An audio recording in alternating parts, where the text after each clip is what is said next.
rekan-rekan mahasiswa semuanya, di video kali ini kita akan memasuki bab yang baru untuk mata kuliah perancangan alat 1 yaitu Agitator Design and Selection. Jadi di video kali ini kita akan mempelajari bagaimana sih caranya kita menentukan dimensi dari pengaduk, di mana pengaduk atau agitator ini merupakan aksesoris tambahan biasanya untuk bejana-bejana atau vessel yang sudah kalian desain di beberapa pertemuan yang lalu. Jadi selama video ini nanti saya akan menyajikan dua cara dalam mendesain agitator. Cara yang pertama saya adaptasi dari buku Wallace, karangan Wallace atau yang disusun oleh Wallace. Dan cara yang kedua saya adaptasi dari buku John Coplis. Nanti kalian bisa membuka masing-masing buku tersebut untuk membaca lebih lanjut mengenai agitator design and selection. Oke, seperti yang sudah saya sampaikan sebelumnya bahwa saya akan menyajikan dua cara dalam menentukan dimensi agitator atau pengaduk ya. Cara yang pertama, saya adaptasi dari buku Chemical Process Equipment oleh Stanley M. Wallace. Nah, di bawah ini ada suatu gambar yang menjelaskan dimensi dari pengaduk dan juga baffle. Jadi ada vessel. Vesselnya punya tutup bawah berbentuk standardis ya, atau tutup yang melengkung seperti itu. Kemudian di dalam vessel dilengkapi oleh baffle dan juga pengaduk atau bisa kita sebut sebagai impeller. Nah, beberapa keterangan berikut adalah simbol-simbol yang nanti sering kalian temui dalam merancang suatu pengaduk adaptasi dari Stanley M. Wallace. Yang pertama adalah DT atau tank diameter. Untuk angka DT ini bisa kamu dapatkan dari DO standar yang sudah kamu hitung di pertemuan yang lalu. Kemudian ada simbol H, berbeda dengan pada saat penentuan dimensi dasar bejana ya. Kalau H di sana atau di pertemuan yang lalu, H itu adalah tinggi total dari bejana. Tapi untuk agitator desain, H adalah tinggi liquid, jadi tinggi total liquid yang ada di dalam bejana. Itu adalah H, sedangkan di sini D adalah diameter dari impeller atau pengaduk yang kamu pasangkan. LLS sama seperti di pertemuan yang lalu, yaitu tinggi liquid di silinder saja ya, berbeda dengan H. Kalau H tinggi total liquid, maka kalau LLS adalah tinggi liquid di silinder saja. Kemudian nanti ada simbol W, yaitu lebar baffle. Kita mulai dari perancangan baffle dulu. Di sini baffle ditambahkan ke dalam bejana yang dilengkapi oleh pengaduk. Tujuannya adalah untuk mencegah terbentuknya vortex atau pusaran. Ya, kalian sudah belajar hal ini di operasi teknik kimia. Nah, untuk baffle, dimensi yang bisa kamu hitung atau tentukan yaitu lebar baffle atau W dengan cara DT dibagi 12 ya. DT-nya bisa pakai DO standar. Kemudian panjang baffle-nya bisa dicari dari LLS, tinggi liquid di dalam silinder, dikurangi D per 2. Di sini D per 2 disebut sebagai offset.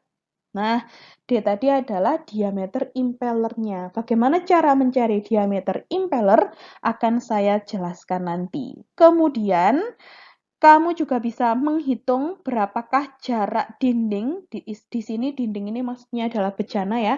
Jarak dari bejana ke baffle. Jadi di sini ada gap-nya. Saya akan lingkari dengan warna biru. Nah, di sini ada gap atau jarak dinding ke baffle bisa dihitung dari W per 6. Nah, inti dari video kali ini adalah kamu mau merancang suatu pengaduk atau impeller. Di sini dituliskan impeller itu jenisnya ada banyak. Ya, jenisnya sangat banyak. Biasa yang digunakan atau kebanyakan orang-orang lebih suka menggunakan impeller dengan jenis turbin. Maka di sini nanti dua cara yang saya sampaikan itu bisa digunakan untuk menghitung atau menentukan dimensi impeller jenis turbin. Yang pertama yang harus kalian hitung adalah diameter impellernya atau D kecil. D kecil bisa dihitung atau ditentukan dengan cara perbandingan antara D kecil per DT. Jadi perbandingannya berkisar antara 0,3 sampai 0,6. tergantung dari kecepatan impeller yang kalian punya. Jadi kalian bisa menentukan kecepatannya sendiri ya. Kecepatannya nanti angkanya berapa saja yang biasa digunakan akan saya tampilkan. Nah, dari kecepatan impeller yang kamu miliki, kamu bisa menentukan perbandingan D per dt. Karena dt-nya sudah ada, perbandingannya sudah kamu tentukan, maka D kecil atau diameter impeller sudah bisa kamu dapatkan, sehingga kamu bisa menghitung panjang baffle. Kemudian kamu juga bisa menghitung lebar impeller dengan cara D per 8. Lalu di sini dituliskan bahwa kecepatan komersial dari suatu pengaduk dengan satuan RPM di sini dimulai dari 37, 45, 56, 68, 84, 100, 125, 155, 190, dan 320 RPM. Jadi angka-angka tadi itu adalah angka komersial yang lebih sering atau lebih disukai digunakan dalam penentuan kecepatan impeller. Apakah kamu bisa menggunakan angka lain? Tentu bisa. Jadi angka yang tertulis di slide ini bukan angka baku atau angka yang harus kalian ikuti, melainkan angka yang tertulis di slide ini adalah kecepatan komersial yang biasanya ditentukan untuk sebuah impeller. Nah, kamu bisa menentukan lokasi impeller, tepatnya jarak impellermu dari dasar vessel, caranya dengan menghitung H per 6. Nah, H per 6 di sini ditunjukkan ini ya, yang saya lingkari berwarna biru. Jadi, jarak antara impeller dari dasar bejana bisa dihitung dari H per 6. H per 6 digunakan jika bahan yang ada di dalam bejana atau bahan yang kamu gunakan untuk proses adalah liquid. Nah, kalau solid, maka jarak impeller dari dasar vessel adalah H per 3. Jika terdapat dua impeller, maka letak impeller yang kedua dapat ditentukan dengan cara sebagai berikut di slide berikutnya. Nah, tabel berikut ini, nih ya, yang saya kasih garis berwarna merah, itu bisa kamu gunakan untuk menentukan berapakah jumlah impeller, kemudian lokasi impellernya itu posisinya ada di mana. Di sini dibagi menjadi dua berdasarkan viskositas. Ada yang kurang dari 25.000 centipoise, ada yang lebih dari 25.000 centipoise. Lalu dari masing-masing viskositas tersebut masih dibagi menjadi maksimum level, dibagi dua ya. Ada yang 1,4 H per dt-nya, ada yang 2,1 untuk kurang dari 25.000. Kemudian untuk viskositas lebih dari 25.000 centipoise dibagi menjadi dua juga. Untuk maksimum levelnya ada 0,8 dan ada 1,6. Nah, angka maksimum level bisa dicari dari H per dt. H yaitu ketinggian total liquid di dalam bejana, sedangkan dt-nya adalah DO standar atau diameter tank. Kemudian misalnya jika viskositasmu kurang dari 25.000 dengan H per dt 1,4, maka kamu cukup menggunakan satu impeller saja. Dengan posisi impellernya, nih ya, lower itu maksudnya yang impeller bagian bawah, karena satu berarti yang kamu rancang cukup yang paling bawah yang saya lingkari berwarna merah. Itu kamu bisa menggunakan H per 3 atau sebetulnya kamu bisa menggunakan H per 6. Jadi kalau misalnya kamu menentukan bahwa ya sudah impellernya satu saja tanpa memperhatikan viskositas ya, kamu bisa menentukan lokasi impellernya menggunakan H per 6. Tapi kalau kamu mau menggunakan acuan viskositas dan juga maksimum level, maka jarak dari dasar bejana ke impeller bisa menggunakan H per 3.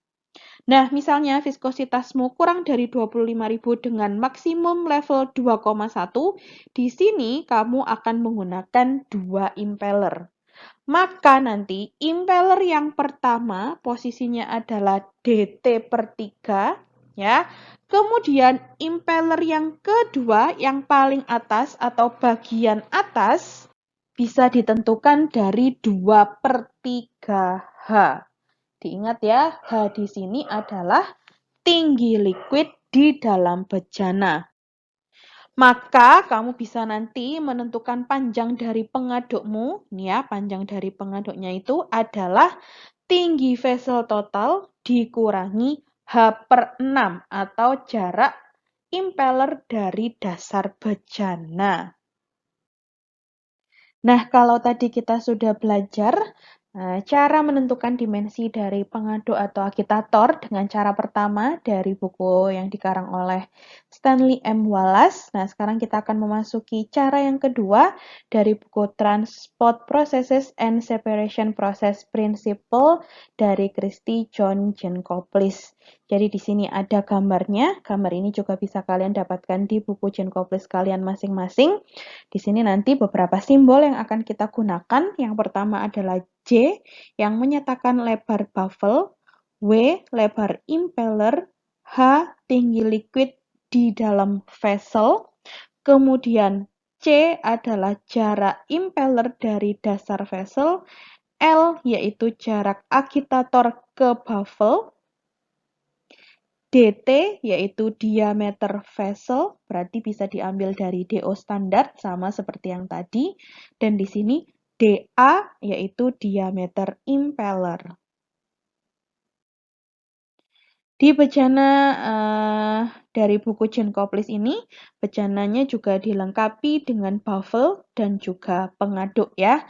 Kamu bisa menggunakan berbagai parameter dalam menentukan simbol-simbol yang sudah saya sebut tadi, dari dA, dt, W, L, J, H, C. Nah, itu berdasarkan tabel dari 3.4.1. Di sini ada tulisan standar geometrinya. Yang pertama yang tentu harus kamu tentukan terlebih dahulu adalah diameter impeller dibandingkan diameter tanknya.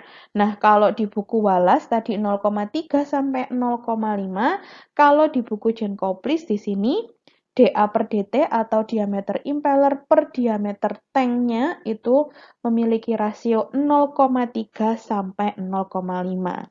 Nah, kalau dA sudah diketahui ya, kamu bisa langsung menghitung W. Kemudian kamu bisa menghitung L. Kamu kemudian bisa menghitung C, J, dan lain sebagainya yang dibutuhkan. Untuk gap-nya atau jarak dari baffle ke dinding bejana, kalian dalam penentuan gap-nya berdasarkan range. Jadi range-nya 0,1 sampai 0,15 J. Jadi kalian nanti boleh menggunakan 0,1 J, kemudian 0,12 J, 0,13 J, sampai 0,15 J. Jadi kamu harus menghitung J-nya dulu atau lebar dari baffle-nya. Nah, biasanya di sini di berbagai bejana atau vessel yang kamu rancang atau desain dilengkapi baffle dengan jumlah 4. Nah, berikut ini adalah slide yang memuat berbagai jenis impeller atau pengaduk. Jadi ada yang jenisnya propeller, ada turbin, ada pedal, dan lain sebagainya. Di mana turbin nanti bisa dibagi menjadi beberapa jenis, propeller bisa dibagi beberapa jenis. Nah, jenis-jenis pengaduk tersebut silakan kalian baca sendiri ya di buku Stanley M. Wallace dan juga Jankowicz. Nanti saya berikan halaman yang bisa kalian baca sebagai sumber bacaan untuk penentuan dari berbagai jenis pengaduk. Di sini ada banyak, tapi yang saya tampilkan hanya 2. Yang pertama adalah triplet propeller. Di sini jenis impellernya adalah propeller dirancang untuk aliran yang sangat turbulen, biasanya kecepatannya up to 1800 rpm dengan viskositasnya up to 4000 centipoise. Untuk jenis pengaduk yang kedua, turbin dengan flat vertical blades ya, sehingga jenis impellernya turbin digunakan untuk viskositas lebih dari 100.000 centipoise dan untuk high pumping capacity. Sekali lagi, Jenis pengaduk atau impellernya itu masih sangat banyak. Nah, ini ada sampai F bahkan lebih. Nanti kalian bisa membaca buku Stanley M. Wallace halaman 228 sampai 289 dan juga Jane Copley halaman 154 sampai 156. Di sana nanti kalian bisa mendapatkan informasi kapan kamu harus pakai turbin, kapan kamu pakai propeller, dan lain sebagainya. Jadi penjelasan dari pengaduk ini atau berbagai jenis pengaduk ini seharusnya sudah kalian dapatkan di OTK, jadi tinggal refreshment aja. Silakan baca buku Wallace dan juga buku Jane Copley. Nah, ini ya masih terkait dengan jenis-jenis dari impeller. Jadi sampai L kalau nggak salah di buku Wallace. Kamu nanti bisa mendapatkan informasi di sana kapan menggunakan A, kapan menggunakan H, kapan menggunakan K, kapan menggunakan L. Jadi di sana kalian nanti bisa menentukan ketika diminta merancang sendiri sebuah vessel yang dilengkapi dengan pengaduk dan juga baffle. Nah, ini sekedar tambahan saja bahwa kalian bisa menentukan karakteristik dari kualitas pencampuran kalian. Biasanya ada beberapa parameter yang dihitung, tapi secara sederhana dalam menentukan mixing quality, kalian bisa menghitung Reynolds number dan juga power number. Jadi bilangan Reynolds dan juga bilangan power dengan rumus yang sudah ada di slide ya. Dan juga diketahui, sudah saya berikan keterangan untuk masing-masing simbolnya. D adalah diameter impeller, N adalah rotational speed dengan satuan rev per second, kemudian rho adalah densitas fluida, P adalah power. Nah, di sini kalian bisa membuka buku Jane Copley, di sana ada contoh perhitungannya sambil belajar ya. Bagaimana sih cara menentukan Reynolds number jika diketahui rotational speed dan bagaimana menghitung power number atau bilangan power atau NP. Nah, berbeda dengan NRE, kalau NRE itu kamu bisa hitung langsung ya pakai rumus yang sudah saya tampilkan tadi. Nah, untuk bilangan power NP, ini kalian dapatkan nilai NP-nya dengan bantuan grafik. Sehingga nanti ketika NP diketahui ya, lalu rho-nya sudah ada, rotational speed-nya sudah ada, diameter impellernya sudah ada, maka dari rumus NP kalian akan mendapatkan P atau power-nya. Grafik yang digunakan untuk bisa mendapatkan nilai NP, nanti silakan dicari. Grafik ini ada di buku Jane Copley ya. Di grafik ini sumbu X-nya adalah NRE, kemudian sumbu Y-nya adalah NP atau power number. Nah, di grafik ada garis-garis seperti ini, angka 1 sampai 5. Di sini saya tuliskan bahwa angka 1 sampai 5 menunjukkan jenis impeller yang digunakan. Jadi misalnya nomor 1 itu untuk impeller turbin, kemudian NRE-mu adalah 10.000, berarti ini ya 10.000 kamu tarik garis ke garisnya turbin, kemudian tarik garis horizontal ke kiri sampai bertemu sumbu Y untuk membaca NP. Ketika NP sudah didapatkan, masukkan ke rumus ini untuk mencari P-nya atau mencari nilai powernya. Jadi itu tadi adalah penentuan dimensi dari agitator atau pengaduk dengan dua cara ya. Diadaptasi dari buku Stanley M. Wallace dan juga Jane Copley. Kalian bisa memilih nanti buku mana atau referensi mana yang lebih enak gitu ya digunakan, yang lebih lengkap kalian bisa memilih. Selain itu nanti kalian juga bisa menentukan jenis pengaduk yang akan kalian gunakan untuk melengkapi vessel yang sudah kalian rancang. Kemudian sekilas kalian juga bisa menghitung mixing quality. Nah, mixing quality ini juga sudah diajarkan di operasi teknik kimia. Kalian sudah pernah menghitung pada saat praktikum operasi teknik kimia 1. Dari materi yang saya sampaikan di video kali ini, nanti kalian secara mandiri bisa mendesain sendiri ya agitator sebagai pelengkap dari vessel yang sudah kamu rancang.